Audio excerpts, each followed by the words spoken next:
Hello, everybody. Today we're going to be talking about toilet learning. My name is Stephanie Argueta, and I am an AMI certified lead teacher of the ages 0 to 3. I work at North Shore Montessori School in Stony Brook, Long Island. If you have any questions after this presentation, please feel free to reach out to any of the directors or administrators of our school, and either they will answer your question or they will direct you to me so I can answer your question. All right, thank you so much, and let's get into it. Toilet learning. Toilet training versus toilet learning. So toilet learning differs from toilet training. Toilet training is what people typically think, the process is, right? So it is usually adult directed. It puts a time pressure on children, resulting in lots of consequences. So putting that pressure on the children has temper tantrums, a lot of urinating on themselves, and not being very successful. Maybe putting your child down in some ways. So you're putting that time pressure on a child to make sure that they are toileted in a certain time frame. That's never a good thing for children. A lot of times parents have a certain attitude of having to use the toilet because the adult is announcing it is time to do so.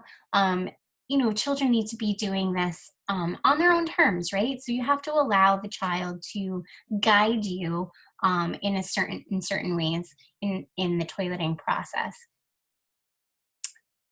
Toilet training often uses a reward system.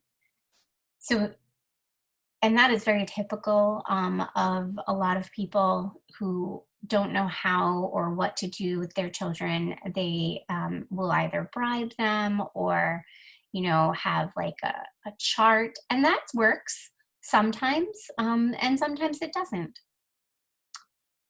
Oftentimes it carries a thought that it could be taught overnight. So toilet training, the process is not something that can be done overnight. It is a long process, for some even longer than others, and it is not something to be forced, right? So we have to take our time and allow for that and not create more stress on the situation.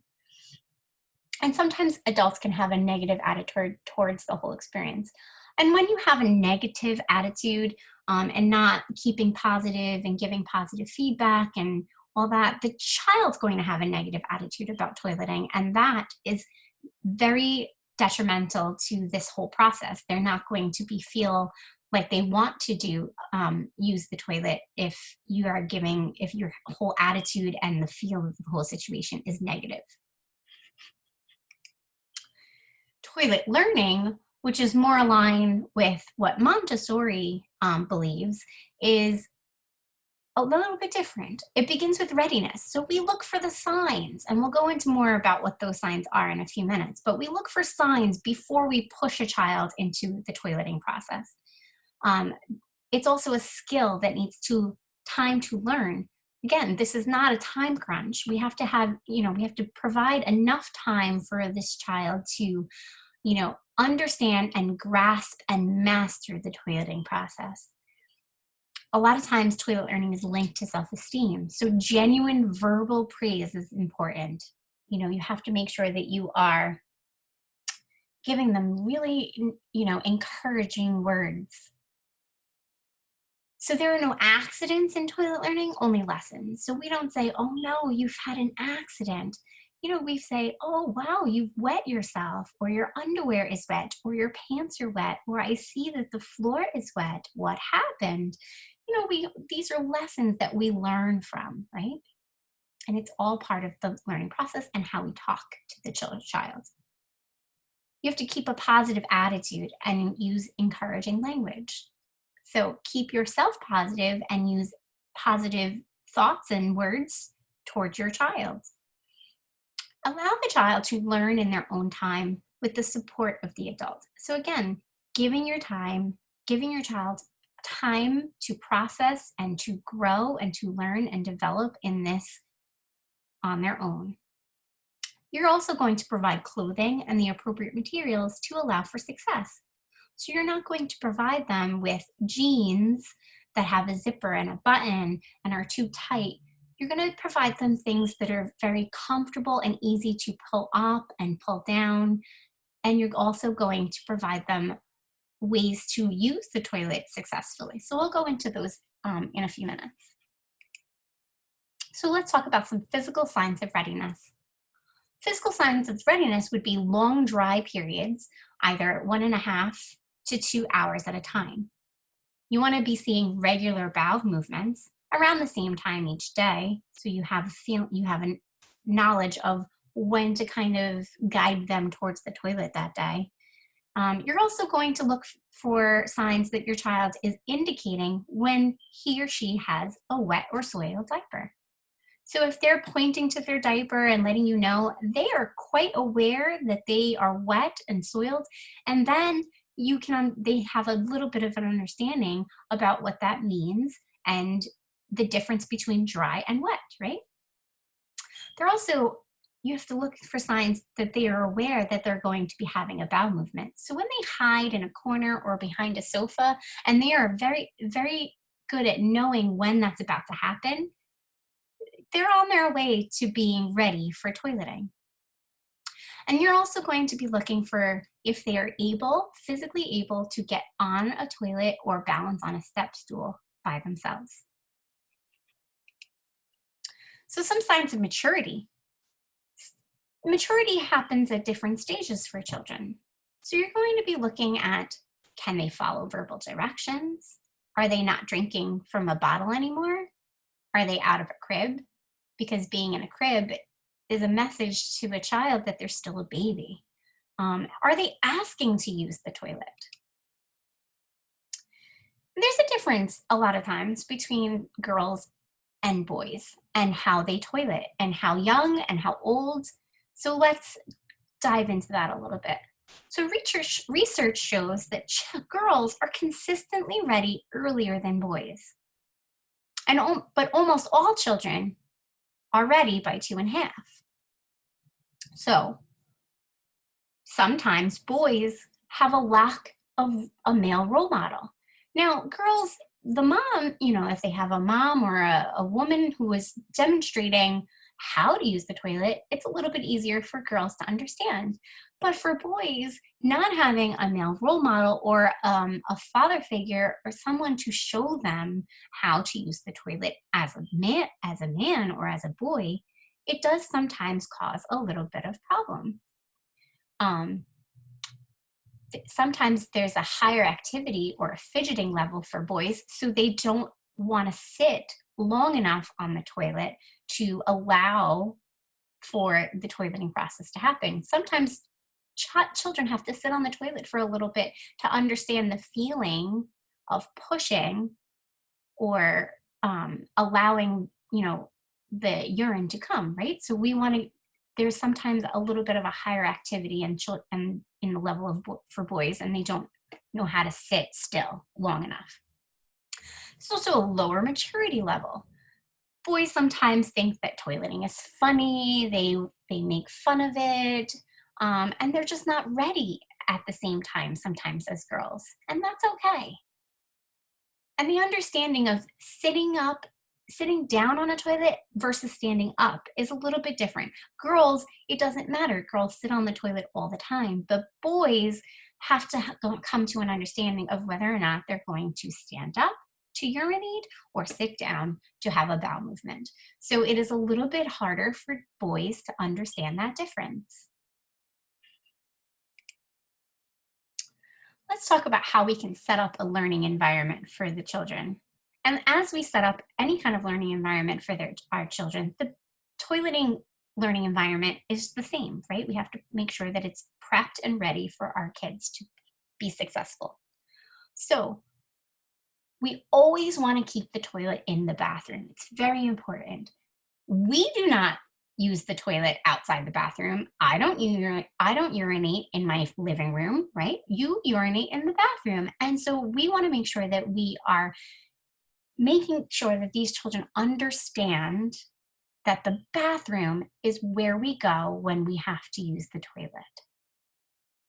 You're also going to choose either a potty seat with a step stool, or use a small potty that is on the floor in the bathroom. Neither is wrong, but the only difference is that if you're using a potty seat, it's more closer to what they will be doing as they get bigger, right? Because it's already on the big toilet, right? So it's an easier transition. If you're using a potty that is on the floor, it's a little bit harder because you have to transition them then as they get a little bit bigger and no longer using the potty on the floor. You want them to start using the toilet that we all use. That's another transition. So it's another step. You want to avoid training around major life changes. So any changes like a new baby, moving to a new house, a new state, a new place, family stress, that's, anything that's going on in your family. You don't want to start this toilet process while you're going on vacation, a new school, any of those things. You want to make sure that the child is adapting to their environment first before you start introducing the toileting process. You need to use training underwear, not pull-ups. Pull-ups are glorified diapers. There's no difference, and the child does not feel any difference despite any of the claims that they say on the box. Children do not feel the difference between being wet in a pull-up and being wet in a diaper. It is the same thing, and it does not affect them, and they don't care.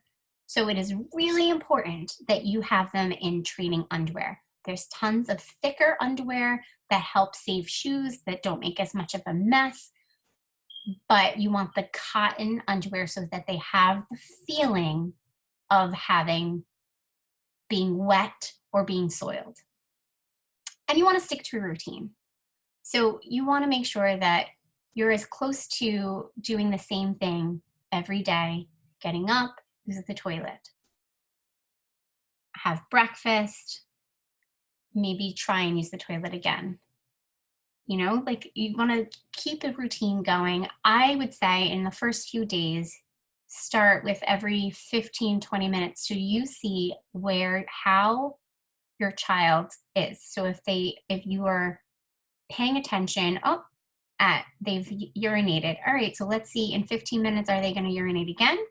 Or no? All right, we'll try again in another 15 minutes. So that's a half an hour. So you want to gauge how long they can hold it, right? How long can they hold their urine between times of using the toilet? So you want to practice and set up a routine.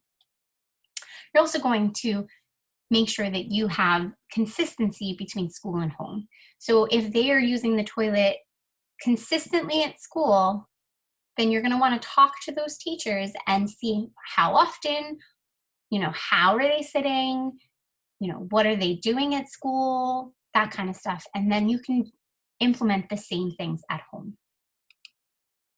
Dressing is part of toileting. Are they able to push down their pants and underpants independently? Are they able to pull up their pants with some assistance? Are they able to put on or take off their socks and shoes with assistance? So these are all things that you want to see them even attempting and trying. If they're capable of doing a lot of these things, then maybe they're ready to toilet also. But it's part of the toileting process. Now, if they're wet or soiled, you want them to help in the dressing of themselves, right? Undressing and dressing of themselves. That's part of learning how to use the toilet. If the child is struggling, you can help them pass that struggle, but never do it for them. Allow for them to try and make mistakes and work through them, right? But if they get frustrated, you can definitely step in and help a little bit, but definitely don't do the whole thing for them. Some appropriate clothing for toilet learning. So you want loose, elastic pants. You could be sweats in the winter or shirts and skirts in the summer. You want the thick cotton training pants, no pull-ups. You want athletic socks that are easy to pull up. And you want some slip-on shoes and or slippers. What not to wear. We do not want overalls, dresses, or skirts during this toileting process that are long and difficult to take on and off. You don't want tight pants or jeans that have belts and snaps. You don't want belts, snaps, buttons, zippers. These things are more difficult for children to take on and off, and they're also cause a little bit of stress and anxiety on the children. When it's time to use the toilet, they're getting stressed about how are they going to take their clothes off in time. Language and toilet learning. It is important that children understand the language you use during toilet learning. So when we talk to children about toilet learning, we're going to say, it is now time to use the toilet. You are not going to ask them if they want to use the toilet. We have to use direct terms. This is not a question. It is, it is time to use the toilet. Quite often there might be some embarrassing words that you feel uncomfortable using, but you're going to want to use the correct terminology for things. You're not going to want to say pee-pees and poo-poos, and you're not going to come up with words for their genitalia. You're going to want to use the correct terms for things, right? So we're going to use the toilet. We're going to urinate. Did you make a bowel movement?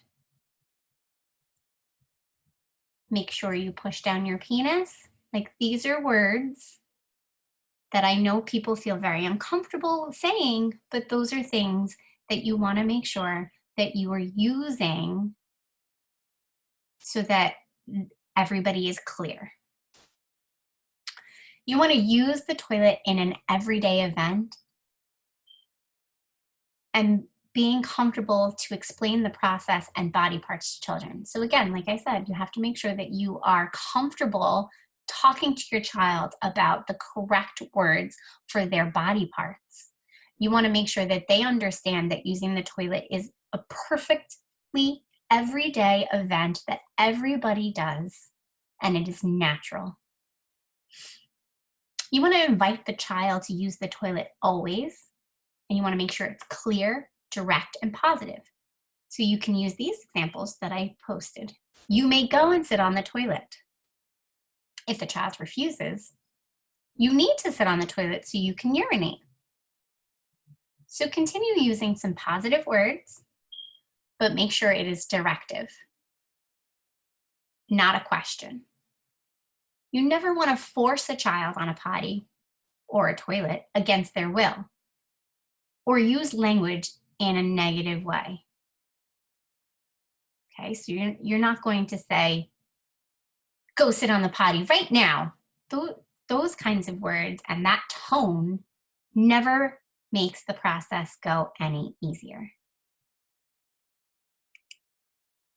Parents, talk about toileting with your child. You can talk about toileting with your child at any part of your day. You can bring the child into the bathroom with you so that they can see how you use the toilet. And that could be a starting off point for a conversation. Always invite your child. Never ask or tell them, right? So when I was diapering children, right? When I diaper a child and I'm changing their diaper, I always invite the child to use the toilet. Would you like to use the toilet? It's time to try and use the toilet. You may go sit on the toilet. Those are some nice words and some examples. We're going to talk about how we're not going to use any more diapers, that we are going to be putting the diapers away. There's no more. We're only going to be using underwear now. Have those conversations. Don't be too emotional. right? Don't cry about it, especially if this is your last child and that's your baby and it's so upsetting that they're growing up. You don't want to show that to your child. It causes stress and there could be setbacks. Don't don't you get stressed when they're upset and there are setbacks. If there's setbacks, that's a normal part of the process and you can't get upset about that. So you have to be calm and understanding about things. You can keep a record so you know how often your child is urinating or making a bowel movement, because there's going to be a pattern. Children always have a pattern when they are in the toileting process. You will know around when your child makes bowel movements. You will know how often your child uses the toilet. And it's going to be the same pretty much every day, unless something changes in your life where you have to go out or you're going to a special event or there's changes in your family. Then there might be some setbacks, but you normally there's a pattern. Be consistent, right? Make sure that everybody in your family is being consistent and is on the same page, right? Anybody who's watching your child and there during this toileting process has to be on the same page and doing the same things. So make sure everybody is consistent. You want to limit liquids, right? The amount of fluid that your child is drinking and consuming is going to be a direct result of how often they have to use the toilet, right? So if you want to make sure that you are controlling how often your child has to use the toilet, then you have to be a little bit more limiting of liquids, right? And focus and make sure you are aware. Okay, if they are drinking 8 ounces of water, you're going to want to offer the toilet immediately after.